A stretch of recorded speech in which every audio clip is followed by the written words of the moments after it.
সবাইকে অসংখ্য ধন্যবাদ। অনেকক্ষণ সময় নিয়ে সবাই এখানে অপেক্ষা করছেন। আমি বুঝতে পারতেছি যে সবার ব্যস্ততা অনেক, তারপরও এখানে হয়তো কিছু কথা শোনার জন্য অপেক্ষা করছেন। আমি আসলে আজকে সবাই কথা বলছিল, প্রত্যেকে কথা বলছে, সবাই সবার ফিলিং বলছে, আর আমি আসলে এখানে বসে বসে ইমোশনাল হয়ে যাচ্ছিলাম। কারণ আমি ফ্ল্যাশব্যাকে চলে যাচ্ছিলাম যে কিভাবে ব্যাচেলার পয়েন্ট শুরু হলো আর আজকে আমরা কিভাবে আসলাম। সো ছোট করে যদি একটু বলি, আমি যখন ব্যাচেলার পয়েন্ট স্টার্ট করি তখন আসলে আমি নিজেও জানতাম না যে ব্যাচেলার পয়েন্টের ভবিষ্যৎটা কি, কিন্তু আমি সিরিয়ালটা শুরু করেছি একদম সততার সাথে। আমার যতটুকু বাজেট ছিল, যতটুকু সাধ্য ছিল, আমি চেষ্টা করেছি আমার বেস্ট এফোর্ট দিয়ে কাজটা করতে। আমার কাছে সুযোগ ছিল, হয়তো তখন আমি বাজেটের কথা চিন্তা করে অনেক কিছু কম্প্রোমাইজ করতে পারতাম, কিন্তু যখন আমার যেটা করতে ইচ্ছা করতো আমি ব্যাচেলার পয়েন্টে সবসময় সেটাই করতাম।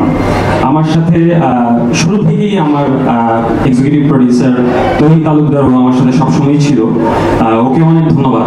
এবং আমাকে ফুল ফ্রিডম দিয়েছে যে তুমি যেভাবে স্বপ্ন দেখছো ব্যাচেলার পয়েন্ট নিয়ে, আমরা তোমার পাশে আছি। এবং বঙ্গের সাথে সাথে টিভি পার্টনার আমাদের চ্যানেল আই, এবং আমি পাওয়ার বাই হিসেবে ন্যাশনাল এগ্রিগেয়ারকে পাশে পেয়েছি, সিগনেচার পার্টনার হিসেবে প্যালেসকে পাশে পেয়েছি। সো অনেকগুলো মানুষ আমার পাশে এসে দাঁড়িয়েছে সিজন 5 ব্যাচেলার পয়েন্ট করার পেছনে, এবং আমরা চেষ্টা করেছি ব্যাচেলার পয়েন্ট সিজন 5-কে এমনভাবে বানাতে যাতে এটা বাংলাদেশে একটা হিস্ট্রি ক্রিয়েট করে, এবং আজকে থেকে 10 বছর পরেও আমরা সবাই বলতে পারি যে আমরা একসময় ব্যাচেলার পয়েন্ট বানিয়েছিলাম এবং এটা সিজন 5 পর্যন্ত আমরা এই জায়গায় এসেছি।